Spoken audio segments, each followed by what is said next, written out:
Hello दोस्तों, आप सभी का स्वागत है आपके अपने चैनल जंगल जी के क्लास में। आज के इस वीडियो में हम एसएससी जीडी 2025 का अभी जो एग्जाम चल रहा है उसमें 6 फरवरी को थर्ड शिफ्ट में जीके जीएस और करंट अफेयर के कौन कौन से क्वेश्चन पूछे गए हैं उन सभी को आज की इस वीडियो में हम डिस्कस करने वाले हैं। इससे पहले भी और भी जो शिफ्ट के एग्जाम हुए हैं जिनके क्वेश्चन आपको हमारे चैनल के प्लेलिस्ट में मिल जाएंगे। प्लेलिस्ट में जाके आप लाइन से सारे शिफ्ट के एग्जाम के क्वेश्चन को देख सकते हैं। तो आज की इस वीडियो को स्टार्ट करते हैं। आज का पहला क्वेश्चन जो पूछा गया था वो था, साक्षी पर्व मुख्य रूप से कहाँ मनाया जाता है। साक्षी पर्व मुख्य रूप से कहाँ मनाया जाता है, तो इसका जो बहुत अलग अलग बहुत सारे राज्यों में ये मनाया जाता है। ये हरियाणा, दिल्ली, कुरु प्रदेश, ब्रज प्रदेश, मालवा, निमाड़, राजस्थान और गुजरात, इन सभी प्रदेशों में साक्षी पर्व मनाया जाता है। तो ऑप्शन में इनमें से जो भी ऑप्शन दिया होगा वो सही होगा। अगला इसके बारे में और कुछ डिटेल देख लेते हैं, क्योंकि अगला शिफ्ट में हो सकता है इससे रिलेटेड और दूसरा प्रश्न पूछा जाए। साक्षी पर्व जो है, साक्षी पर्व ये देवी पूजा का प्रमुख पर्व है। यह नवरात्रि में मनाया जाता है। इसे मनाने का जो समय है वो भद्रपद पूर्णिमा से आश्विन मास की अमावस्या तक इस पर्व को मनाया जाता है। क्योंकि बहुत सारे क्वेश्चन देखने को मिले हैं कि उसी टॉपिक से या उससे रिलेटेड ही क्वेश्चन प्रीवियस ईयर वाले पूछे जाते हैं। तो आज की इस वीडियो में हम हर टॉपिक से रिलेटेड कुछ कुछ महत्वपूर्ण बिंदुओं को भी डिस्कस कर लेंगे। जैसे इसमें दूसरा क्वेश्चन पूछा गया था, नीति निर्देशक तत्व कौन से अनुच्छेद में है। नीति निर्देशक तत्व है ये कौन से अनुच्छेद में है, तो इसका सही आंसर हो जाएगा अनुच्छेद 36 से 51। हमने पीछे वाले वीडियो जितनी भी बताया उसमें हमने बताया था आपको कि नीति निर्देशक तत्व, मौलिक अधिकार, अनुसूची, भाग, ये 4 टॉपिक से रिलेटेड जितने भी अनुच्छेद उसे आपको कवर कर लेना है, क्योंकि मैक्सिमम चांस होता है अनुच्छेद पूछने का ये 4 टॉपिक से ही पूछे जाए। और आज भी देखिए वही नीति निर्देशक तत्व से क्वेश्चन पूछ लिया गया है। अब इसके बारे में और कुछ जानकारी देख लेते हैं। राज्य के नीति निर्देशक तत्व भारतीय संविधान के भाग 4 में वर्णित है। यानी नीति निर्देशक जो तत्व है संविधान के भाग 4 में इसका वर्णन किया गया है। इसका जो आर्टिकल है वो आर्टिकल 36 से लेकर 51 तक इसमें शामिल किया गया है। इसे डीपीएसपी के नाम से भी जाना जाता है, क्योंकि बहुत सारे क्वेश्चन में हो सकता है अगर डीपीएसपी के नाम पे दिया जाए तो याद रखिएगा ये नीति निर्देशक तत्व ही है। अगला इसमें जो इसका ऑप्शन पॉइंट हो जाएगा, यह गैर बाध्यकारी है, यानी अदालत के द्वारा उल्लंघन के लिए लागू करने योग्य नहीं है और राज्य सरकार इसे अपनी सुविधा के अनुसार लागू कर सकता है। नीति निर्देशक तत्व होता है उसे लागू करने के लिए कोई भी राज्य बाध्य नहीं होता है, वो राज्य अपनी सुविधा अनुसार इसे लागू कर सकता है। अगला जो क्वेश्चन पूछा गया था वो था, 1993 में भारत ने जो फुटबॉल मैच जीता था वह कहाँ आयोजित हुआ था। 1993 का भारत का जो फुटबॉल मैच था वो कहाँ आयोजित हुआ था, तो इसका सही आंसर हो जाएगा लाहौर, पाकिस्तान में। फिर अगला क्वेश्चन पूछा गया था, सिंधु नदी को ऋग्वेद में क्या कहा जा गया है। सिंधु नदी को ऋग्वेद में क्या कहा गया है, तो इसका सही आंसर हो जाएगा सिंधु। ऋग्वेद से रिलेटेड बहुत सारे क्वेश्चन पिछले शिफ्ट में ही पूछे गए हैं, तो उन्हें हम और भी देख लेते हैं डिटेल में। ऋग्वेद में सिंधु नदी का उल्लेख कई बार किया गया है। ऋग्वेद सिंधु नदी को प्राचीन भारतीय संस्कृति में सिंधु कहा जाता था। ऋग्वेद में 10 मंडल, 1028 सूक्त और 10,462 ऋचाएं होती है। अगला क्वेश्चन जो पूछा गया था वो था, किस भारतीय नृत्यांगना को पद्मश्री, पद्म भूषण और पद्म विभूषण से सम्मानित किया गया था, तो इसका सही आंसर हो जाएगा यामिनी कृष्णमूर्ति। यामिनी कृष्णमूर्ति को पद्म भूषण, पद्म विभूषण और पद्मश्री तीनों पुरस्कार से सम्मानित किया गया था। अब देख लेते हैं इनको कब कब ये पुरस्कार मिला था। तो साल 1968 में इन्हें पद्मश्री मिला था, साल 2001 में पद्म विभूषण मिला था और साल 2016 में पद्म विभूषण से सम्मानित किया गया था। अगला इसमें क्वेश्चन था वो था, सहजीवी की प्रक्रिया किस संबंध है। सहजीवी की प्रक्रिया किससे संबंधित है, तो इसका सही आंसर हो जाएगा जैव विज्ञान और पारिस्थितिकी से। जैव विज्ञान और पारिस्थितिकी से ये संबंधित है। शैवाल और कवक का जो सहजीवी सहचय होता है, शैवाल और कवक का सहजीवी सहचय होते हैं। अगला क्वेश्चन जो पूछा गया था वो था, ओबीसी के लिए आरक्षण के प्रावधान संविधान के किस अनुच्छेद के तहत बनाए गए हैं। ओबीसी के लिए आरक्षण के जो प्रावधान है वो संविधान के किस अनुच्छेद के अंतर्गत बनाए गए हैं, तो इसका सही आंसर हो जाएगा अनुच्छेद 15 का 4 और अनुच्छेद 16 का 4 के तहत। इसी रिलेटेड और कुछ पॉइंट देख लेते हैं। अनुच्छेद 15 के तहत धर्म, मूलवासी जाति, लिंग के आधार पर भेदभाव को निषेध किया गया है। अनुच्छेद 16 के तहत सार्वजनिक रोजगार के मामलों में अवसर की समानता है, यानी समान अवसर पर रोजगार पाने का अधिकार है सभी को। अगला जो क्वेश्चन था इसमें वो था भारतीय संविधान के कौन से अनुच्छेद मौलिक अधिकार से संबंधित है। भारतीय संविधान का कौन सा अनुच्छेद है वो मौलिक अधिकार से संबंधित है, जिसका सही आंसर हो जाएगा अनुच्छेद नंबर 12 से 35। इससे पहले नीति निर्देशक तत्व का था और ये मौलिक अधिकार का है। मौलिक अधिकार जो होता है वो भारतीय संविधान के भाग 3 में इसका वर्णन किया गया है और ये आर्टिकल जिसका है 12 से लेकर 35 से वो मौलिक अधिकार से संबंधित है।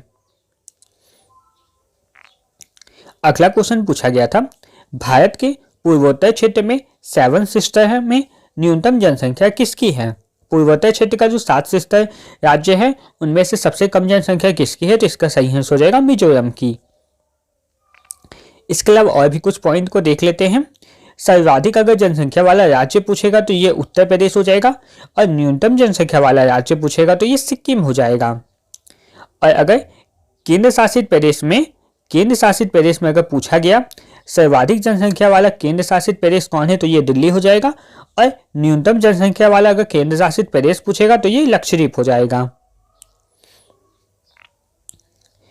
मौर्य वंश का अंतिम शासक कौन था, तो मौर्य वंश का अंतिम शासक बृहदत्त था वो मौर्य वंश का अंतिम शासक था।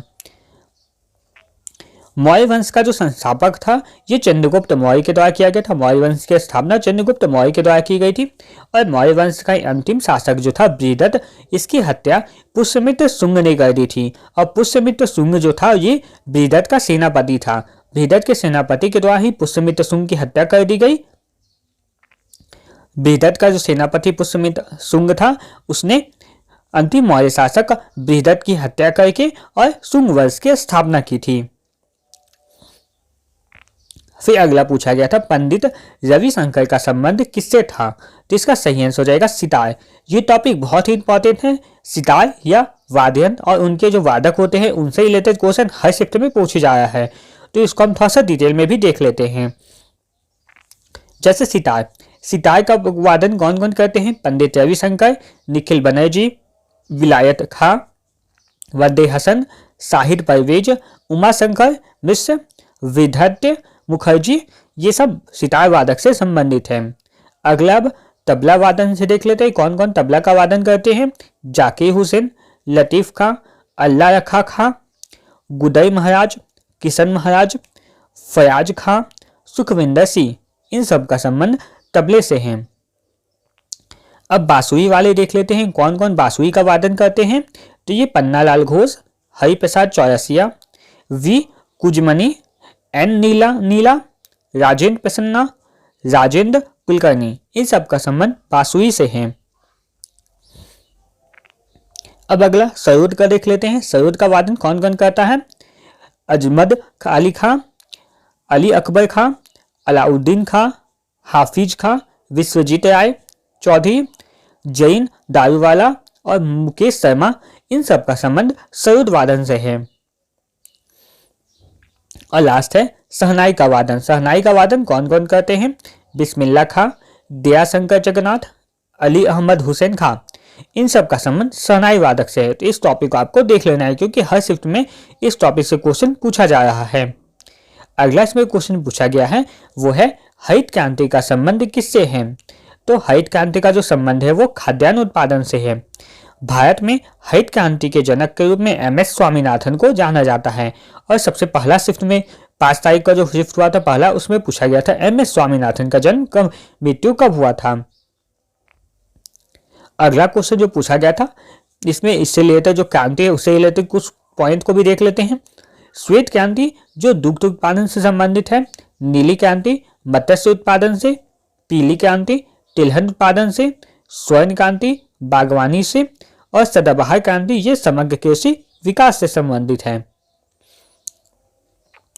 अगला क्वेश्चन जो पूछा गया था सानिया मिर्जा किस खेल से संबंधित है, सानिया मिर्जा किस खेल से संबंधित है, तो इसका सही आंसर हो जाएगा टेनिस। खेल और खिलाई से रिलेटेड भी एक इंपॉर्टेंट ये टॉपिक है क्योंकि हर शिफ्ट में इस टॉपिक से क्वेश्चन पूछा जा रहा है। तो इससे रिलेटेड और कुछ कुछ पॉइंट भी देख लेते हैं। नीरज चोपड़ा जो भाला फेंक से संबंधित है। आर वैशाली जो है, आर वैशाली इसका संबंध शतरंज से है। मोहम्मद शमी इसका संबंध क्रिकेट से है। पारुल चौधरी इसका संबंध एथलेटिक्स से है। दीक्षा दगर ये गोल्फ से संबंधित है। फिर अगला और देख लेते हैं। चिराग शेट्टी ये बैडमिंटन से संबंधित है। और सात्विक साईराज जो है ये बैडमिंटन से संबंधित है।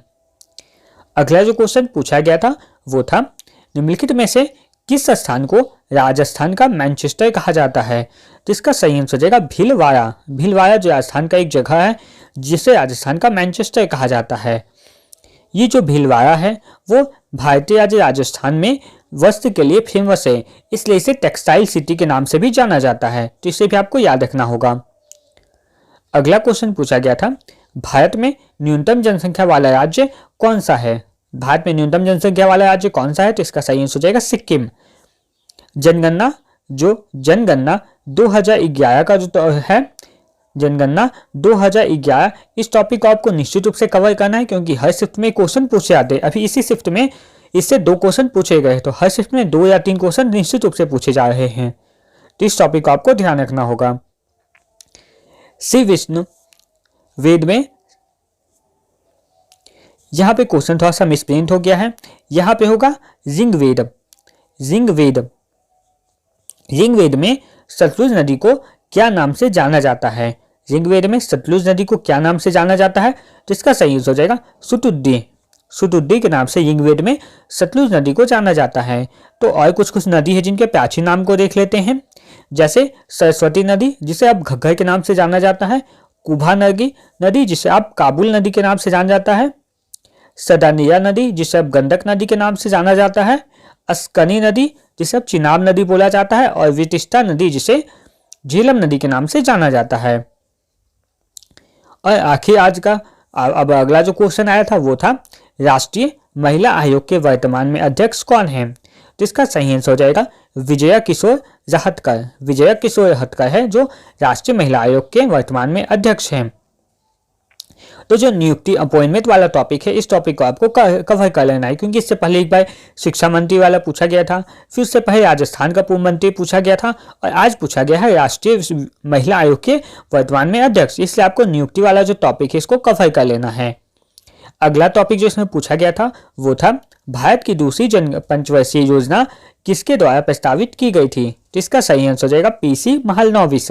पीसी महलनोबिस जिसका संबंध दूसरी पंचवर्षीय योजना से था। तो ये क्वेश्चन रिपीट हुआ है क्योंकि इससे पहले वाले भी शिफ्ट में इस क्वेश्चन को पूछा गया था। अगला क्वेश्चन जो पूछा गया था वो था अनुसूचित जातियों, अनुसूचित जनजातियों और अन्य कमजोर वर्ग के शैक्षिक और आर्थिक हितों को बढ़ावा देने के लिए कौन सा अनुच्छेद इसके लिए बनाया गया है। तो इसका सही आंसर जो हो जाएगा वो हो जाएगा अनुच्छेद नंबर 46। अनुच्छेद नंबर 46 जो है वो अनुसूचित जाति, अनुसूचित जनजाति और अन्य पिछड़ा वर्ग जो होता है उसके शैक्षिक और आर्थिक हितों को बढ़ावा देने के लिए बनाया गया था। तो यहाँ तक आज के शिफ्ट में जितने भी क्वेश्चन पूछे गए थे 20 क्वेश्चन था, उन सभी 20 क्वेश्चन को भी हमने डिस्कस कर लिया और से रिलेटेड कुछ महत्वपूर्ण बिंदुओं को भी हमने डिस्कस कर लिया ताकि आने वाले शिफ्ट में उस टॉपिक से अगर क्वेश्चन पूछे जाए तो भी आपके क्वेश्चन गलत ना हो। इसी तरह के और भी अगला जो शिफ्ट होगा उसके एग्जाम का नोटिफिकेशन या क्वेश्चन को प्राप्त करने के लिए आप हमारे चैनल को सब्सक्राइब करें, साथ ही बेल आइकन को जरूर प्रेस कर दें ताकि अगला शिफ्ट का जैसे ही क्वेश्चन आए उसका वीडियो अपलोड किया जाए और नोटिफिकेशन आपके पास सबसे पहले पहुंच सके। धन्यवाद।